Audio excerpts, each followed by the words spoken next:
रामू काका अपनी ईमानदारी और नेक स्वभाव के लिए पूरे गांव में प्रसिद्ध थे। एक बार उन्होंने अपने कुछ मित्रों को खाने पर आमंत्रित किया।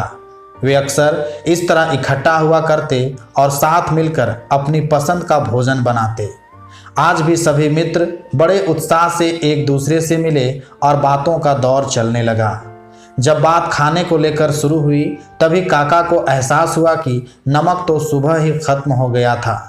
काका नमक लाने के लिए उठे, फिर कुछ सोचकर अपने बेटे को बुलाया और हाथ में कुछ पैसे रखते हुए बोले, बेटा जा जरा बाजार से एक पुड़िया नमक लेता आ। जी पिताजी, बेटा बोला और आगे बढ़ने लगा। यह सुन काका बोले, ये ध्यान रखना कि नमक सही दाम पे खरीदना, ना अधिक पैसे देना और ना कम। बेटे को आश्चर्य हुआ। उसने पूछा, पिताजी अधिक दाम में ना लाना तो समझ में आता है, लेकिन अगर कुछ मोल भाव करके मैं कम पैसे में नमक लाता हूँ और 4 पैसे बचाता हूँ तो इसमें हर्ज ही क्या है।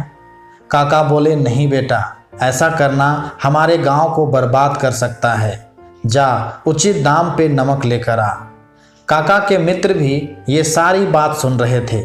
किसी ने बोला, भाई तेरी ये बात समझ ना आई, कम दाम पे नमक लेने से गांव अपना कैसे बर्बाद हो जाएगा।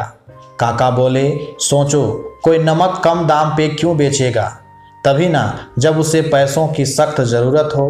और जो कोई भी उसकी इस स्थिति का फ़ायदा उठाता है वो उस मजदूर का अपमान करता है जिसने पसीना बहाकर कड़ी मेहनत से नमक बनाया होगा।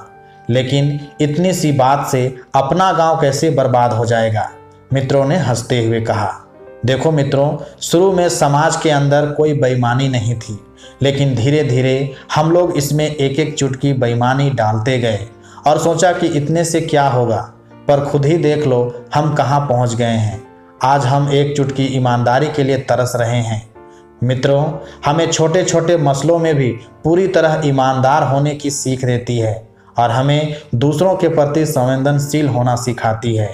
अपने दिन प्रतिदिन के जीवन में हम बहुत बार ऐसा व्यवहार करते हैं जो हम भी अंदर से जानते हैं कि वो गलत है, पर फिर हम ये सोच कर कि इससे क्या होगा अपने आप को समझा लेते हैं और गलत काम कर बैठते हैं और इस तरह समाज में अपने हिस्से की बेईमानी डाल देते हैं। चलिए हम सब प्रयास करें कि ईमानदारी की बड़ी बड़ी मिसाल कायम करने से पहले अपनी रोज़मर्रा की ज़िंदगी में ईमानदारी घोलें और एक चुटकी बेईमानी को एक चुटकी ईमानदारी से ख़त्म करें।